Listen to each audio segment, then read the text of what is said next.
Il est 8h17, vous êtes bien à l'écoute de Bretagne 5. Bretagne 5, l'invité de la matinale. Et c'est Ewan Hubert qui est notre invité politique ce matin. Ewan Hubert qui est référent départemental des jeunes avec Macron en Ille-et-Vilaine et qui a fait la route pour être avec nous ce matin. Je l'en remercie. Bonjour. Bonjour.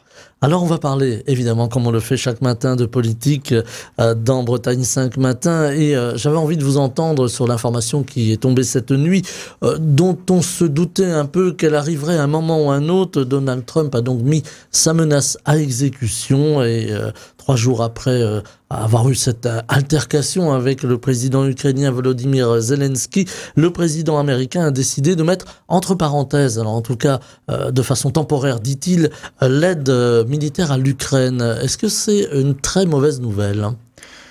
Alors effectivement, c'est une mauvaise nouvelle, d'autant plus que défendre l'Ukraine, c'est défendre nos démocraties. Et les États-Unis ont toujours été, ou en tout cas ont été à la manœuvre pour défendre les démocraties et étaient au cœur de l'OTAN. Or, aujourd'hui, ce qu'on observe, c'est que l'OTAN se divise avec, d'une part, nos démocraties qui demeurent fortes et qui tendent à s'unir de plus en plus, que ce soit en européen, mais également avec le Canada ou l'Australie, et pour justement parer aux menaces qui pèsent finalement.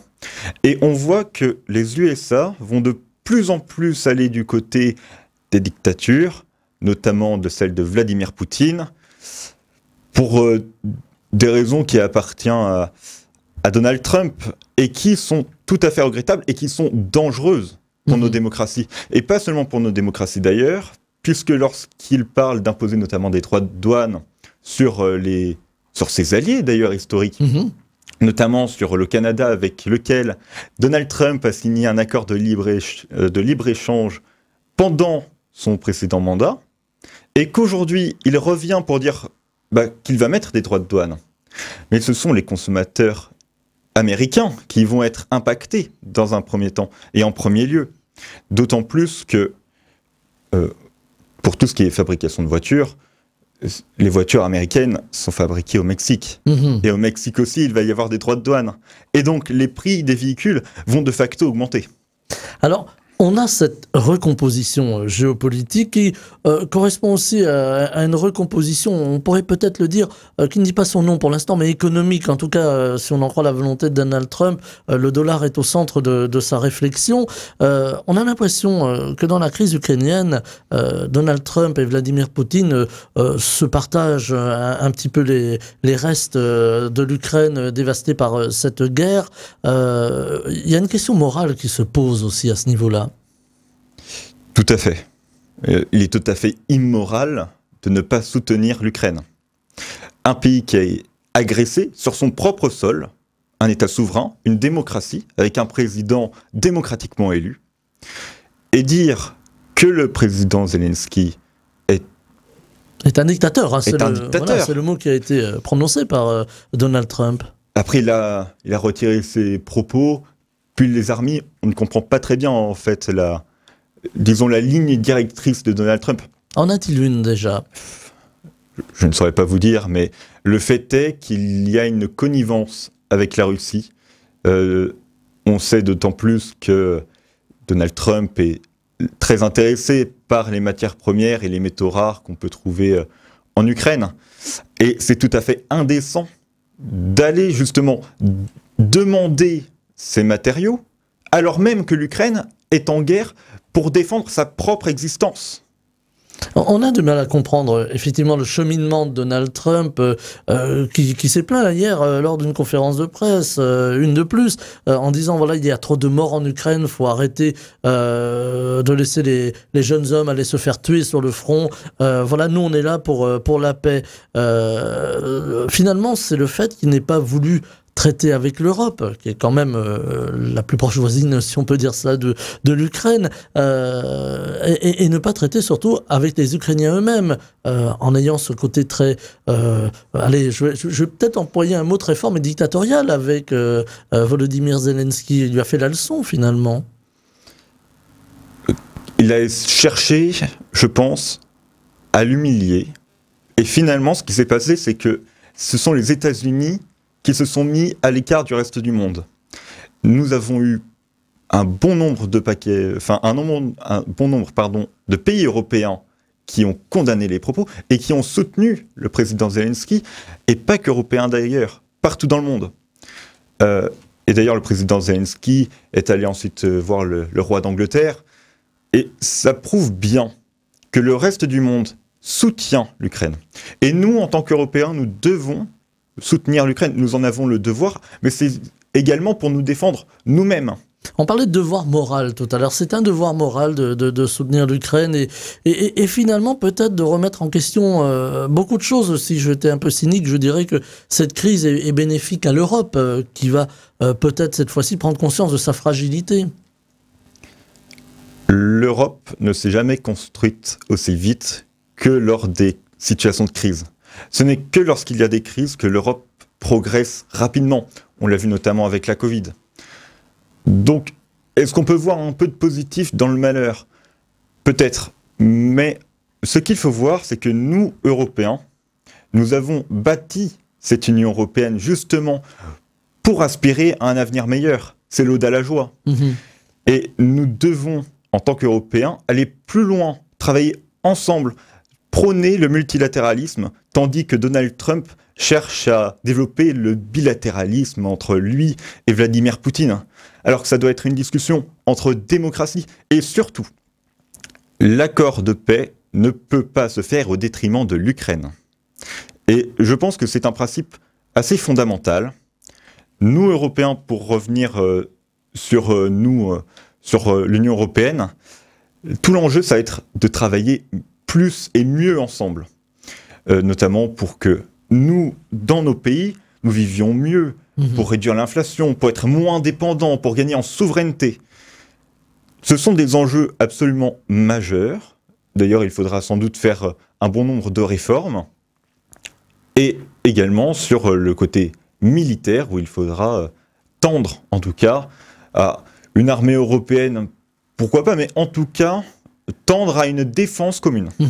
Alors, il y a toute cette question, justement, autour de l'abandon du parapluie nucléaire américain via l'OTAN et de la mise en place finalement de notre propre défense. Alors vous disiez à l'instant, Ewan Hubert, que c'est dans les situations de crise que l'Europe avance, et là on a le sentiment qu'elle avance très vite, en tout cas elle réfléchit très vite à une forme de recomposition de sa défense et des armées, alors que l'on vivait finalement dans la paix. Et quand la paix est là, on ne pense pas à la guerre et c'est tant mieux. Mais voilà, est-ce qu'on est peut-être, on s'est peut-être un peu endormi sur nos lauriers et le monde a bougé autour. Aujourd'hui, il y a cette urgence militaire et il y a cette réflexion du président de la République Emmanuel Macron autour de la force de frappe nucléaire que la France détient. Est-ce qu'il faut la partager, cette force de frappe? On entend des voix qui s'y opposent fermement, en particulier dans les rangs du Rassemblement national, mais pas seulement. Est-ce qu'il faut la partager? Est-ce qu'il faut que la France soit toujours à la manœuvre de la force de frappe,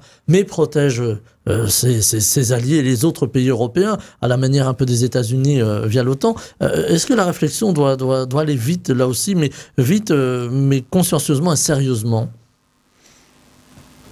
Alors, d'abord, il faut rappeler que nous sommes le seul pays de l'Union européenne à disposer de l'arme nucléaire.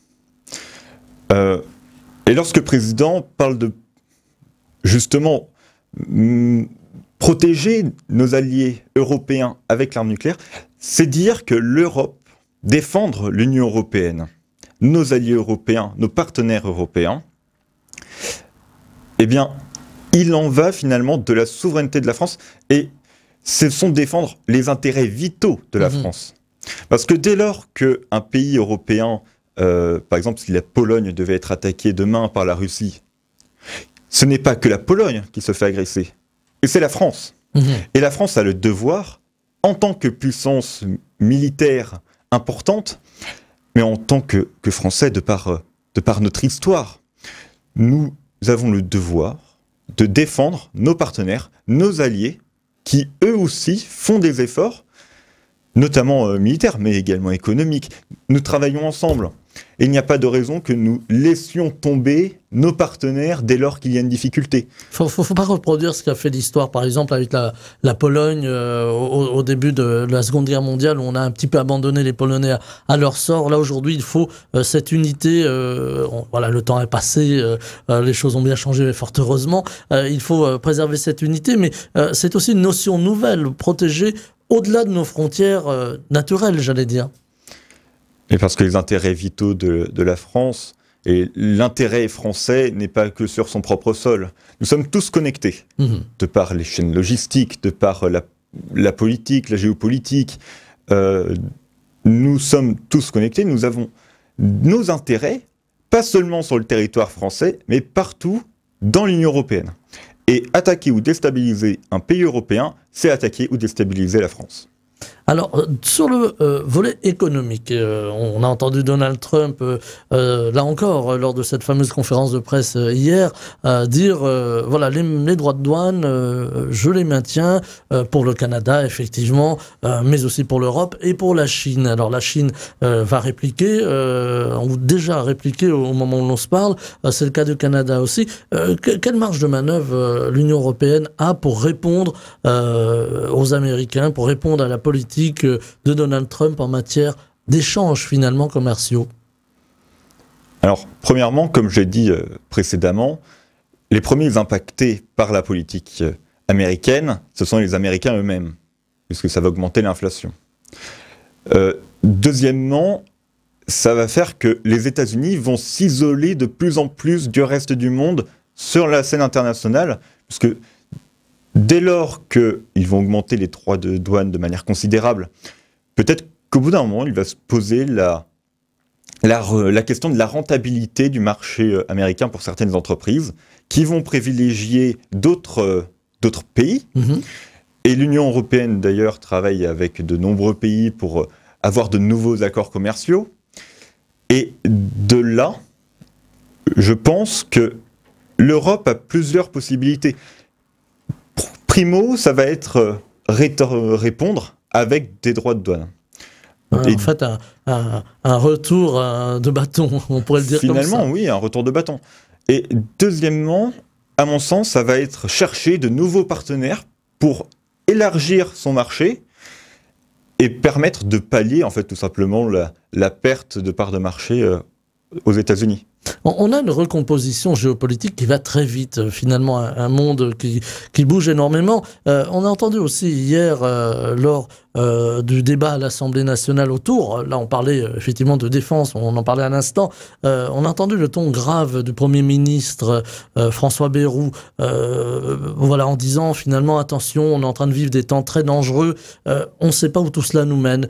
Est-ce qu'il faut savoir raison garder, comme disait un président de la République en un certain temps, ou est-ce qu'il faut vraiment avoir, en fait, être vraiment prêt à affronter ce qu'on pourrait peut-être subir, à savoir une guerre ou de grandes déstabilisations? Pour ce qui en est de la déstabilisation, déjà, il y a déjà de la déstabilisation dans notre pays, mais pas que. En 2017, lorsque les Russes avaient essayé de justement influencer la campagne présidentielle, mais c'est également lorsque les Russes, encore une fois, ont essayé d'influencer les différentes campagnes en finançant le parti de Marine Le Pen, le Rassemblement national. C'est également de la déstabilisation lorsque des bots russes, mais également de plus en plus des États-Unis, vont chercher à influencer les pensées. Et d'autant plus désormais que ex-Twitter, donc, appartient à Elon Musk, et Elon Musk met en avant sur sa propre plateforme des contenus qui visent à justement mettre en avant des forces politiques d'extrême droite. On l'a vu avec l'AfD en Allemagne, finalement. Tout à fait. Forme d'ingérence. C'est de l'ingérence. Et donc, il y a déjà de la déstabilisation. Alors, est-ce qu'il faut se préparer à une guerre économique? Sans doute, puisque nous devons maintenir des sanctions économiques vis-à-vis de la Russie, qui est un pays agresseur, belliqueux. Si jamais les États-Unis se mettent également à faire du protectionnisme et à tenter d'influencer les élections européennes et désunir l'Europe. Il faudra également, potentiellement, répondre. Donc, est-ce qu'il y a une potentialité pour qu'il y ait une guerre économique? C'est probable. Maintenant, est-ce qu'il y aura une guerre militaire à proprement parler? Honnêtement, j'en doute. Nous disposons de l'arme nucléaire, c'est une dissuasion qui nous permet d'avoir des garanties. Cependant, cela n'empêche pas d'investir dans le domaine militaire. Voilà, c'est là où je voulais en venir, parce qu'il y a tout ce débat aujourd'hui en France et en Europe. Voilà, je le disais tout à l'heure, on a longtemps vécu sur la paix, c'est tant mieux. Mais voilà, aujourd'hui, il faut peut-être se préparer à des époques, en tout cas beaucoup plus troublées, y compris militairement. Comment trouver de l'argent? Parce qu'aujourd'hui, on le voit, les finances ici en France ne sont pas très bonnes. C'est un petit peu le cas un peu partout en Europe, où tout le monde cherche à faire des économies. Ça arrive peut-être au mauvais moment, si vous me permettez le côté un peu trivial de l'observation. Alors la bonne nouvelle en France, c'est que notre dette génère assez de liquidités pour financer la plupart de nos dépenses. Cependant, nous avons un déficit qu'il faut résorber, et ça pose une question plus globale. C'est-à-dire que la réforme des retraites a été remise sur la table. La réforme de l'assurance chômage a été remise sur la table. Il faut absolument que les syndicats aient une vision, disons, 360 degrés du monde dans lequel nous vivons. L'économie, les retraites, le marché du travail sont des éléments indissociables et tout est lié finalement. Et si nous ne faisons pas en sorte, nous, Français, de justement résorber notre déficit, faire des réformes nécessaires, on pourrait être confronté à certains problèmes. Avec une population qui vieillit et surtout un manque d'adhésion aux idées finalement de réformes. Les Français ont toujours du mal avec les réformes. Oui, les Français veulent de la nouveauté mais pas le changement. C'est un fameux dicton. Cependant, les Français veulent aussi que la France demeure forte. Et pour que la France demeure forte, il faut faire des réformes qui sont nécessaires. Et les Français veulent également mieux vivre. Et pour mieux vivre, il faut là aussi faire des réformes qui sont nécessaires. Donc ça, c'est pour le côté français. Et pour le côté européen, nous devons investir en européen pour avoir de meilleurs taux d'intérêt, pour aller vers des... En fait, plus les marchés seront vastes, plus nos entreprises pourront croître.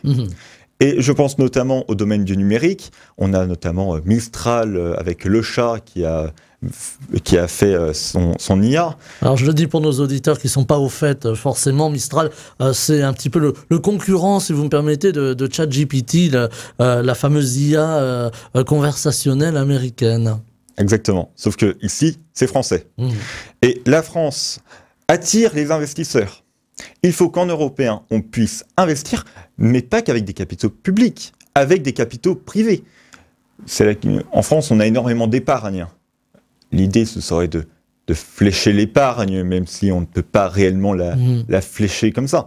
On peut imaginer des grands emprunts comme il y a eu jadis l'emprunt PTT, l'emprunt EDF, voilà, ça va peut-être pas parler beaucoup aux plus jeunes qui nous écoutent ce matin, mais est-ce qu'on peut imaginer des grands emprunts pour développer finalement la recherche, pour développer l'IA, pour intervenir dans de grands domaines et pour investir dans le futur? Mais on a également fait un grand emprunt européen lors de la crise Covid. Et donc pourquoi ne pas réitérer l'expérience en faisant un grand emprunt européen pour ces domaines très spécifiques qui sont la recherche et développement dans le domaine technologique, l'IA, l'armement. Donc, essayer d'avancer, finalement, de se donner les armes, si vous me permettez l'allégorie militaire, se donner les armes de pouvoir répondre aux agressions économiques et peut-être plus futures. Oui, en tout cas, il faut se donner les moyens pour peser dans un monde qui devient de plus en plus, disons, incertain. Alors, on est aussi dans un monde politique, on va revenir un peu à la politique française, parce que c'est important aussi, mais dans un monde politique assez, j'allais dire, chahuté ces derniers mois, avec la dissolution en juin dernier, les motions de censure, les gouvernements, enfin le gouvernement Bayrou qui semble bénéficier d'une forme de stabilité.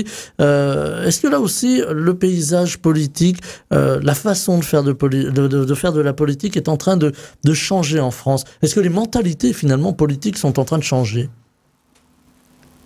Est-ce que les mentalités politiques sont en train de changer? Alors je pense que les Français voient déjà que suite à la dissolution, il n'y a pas le choix, nous devons travailler ensemble. Le fameux compromis. Oui, le fameux compromis, mais c'est également le dépassement des clivages que nous appelons depuis 2017 avec le candidat à l'époque Emmanuel Macron. Donc, je pense que nous devons tendre, en tout cas, aller vers ce dépassement des clivages qu'il y a notamment en Allemagne, où le parti de droite, donc, qui a remporté les élections, va faire des compromis avec les partis centristes et de gauche. Avec l'introduction quand même de la notion d'extrême droite qui va, j'allais dire, bousculer un petit peu le paysage allemand, le paysage politique allemand. Mais qui est exclu du gouvernement. Et donc, en France, nous devons aussi réussir à avoir ce pacte de gouvernement, réussir à travailler ensemble en soi. Typiquement, chez les jeunes avec Macron, nous sommes, certains d'entre nous ont des tendances plus de gauche, d'autres de droite, d'autres sont centristes, pure souche, entre guillemets. Et nous travaillons tous ensemble, nous discutons, et nous essayons de produire des solutions pour répondre aux attentes des Français. Et c'est ce que nous faisons aussi chez Renaissance d'ailleurs. Donc, pourquoi est-ce qu'on ne ferait pas l'expérience à l'échelle française?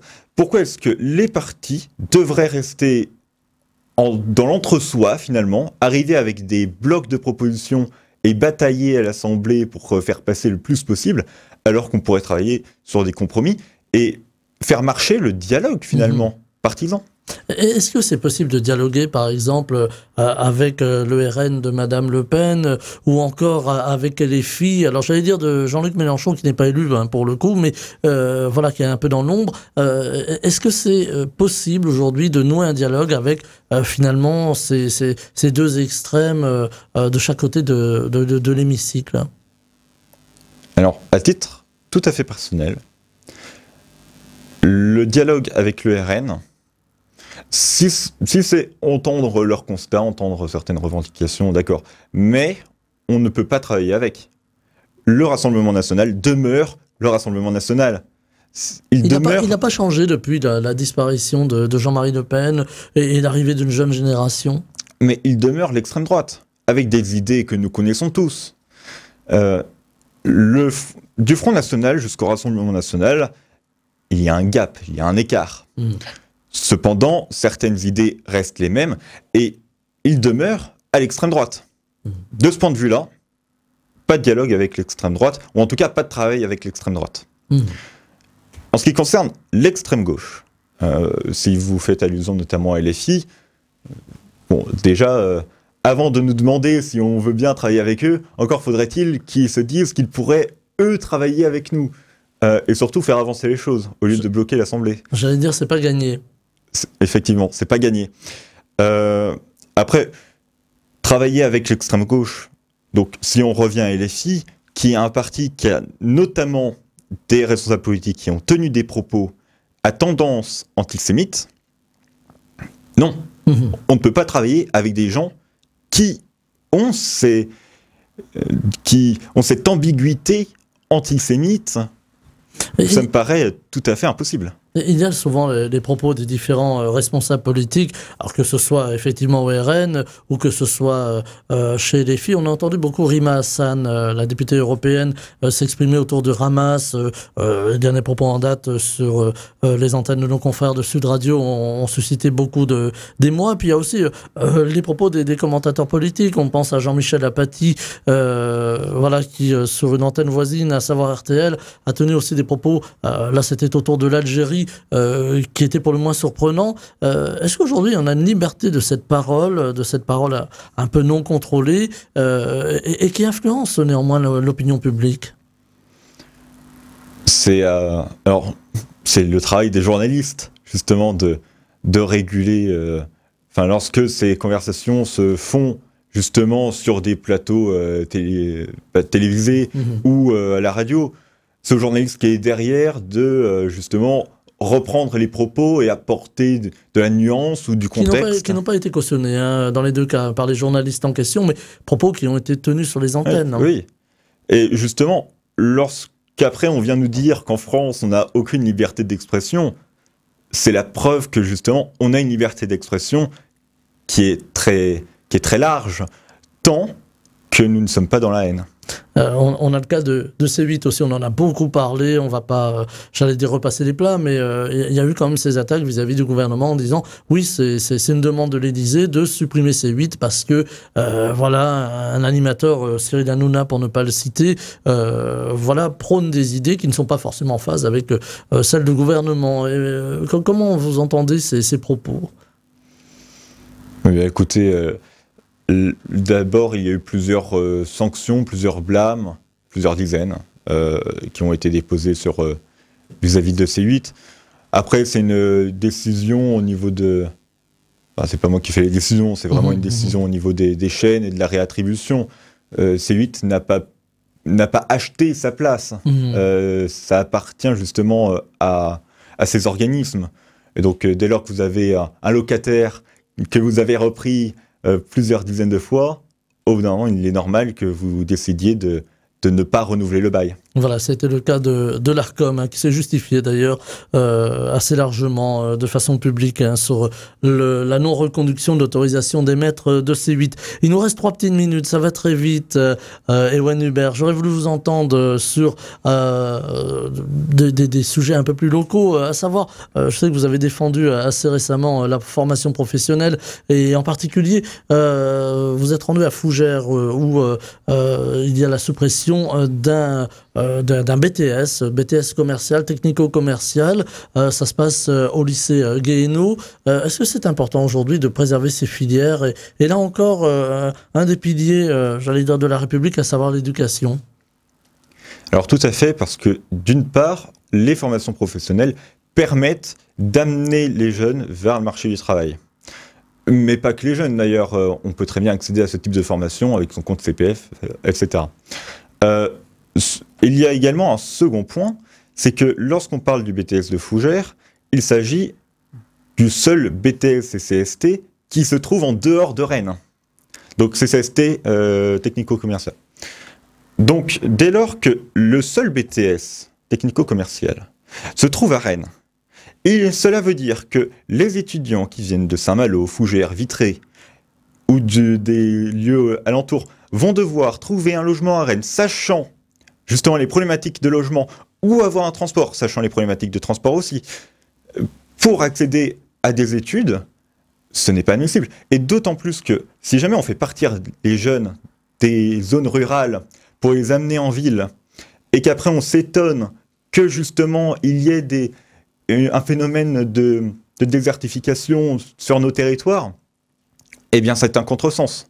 Et la formation professionnelle, pour on va dire un mot plus personnel, je suis passé par un bac STMG, je connais donc le BTS et CST dont il est question, et justement, la formation professionnelle apporte beaucoup. Il y a des concours entrepreneuriaux, il y a également le fait que, en tant que lycéen, c'est bien aussi d'avoir une voie pour justement développer des compétences. Donc voilà, c'est important vraiment de défendre la formation professionnelle qui permet aux jeunes, mais pas qu'aux jeunes, de s'orienter.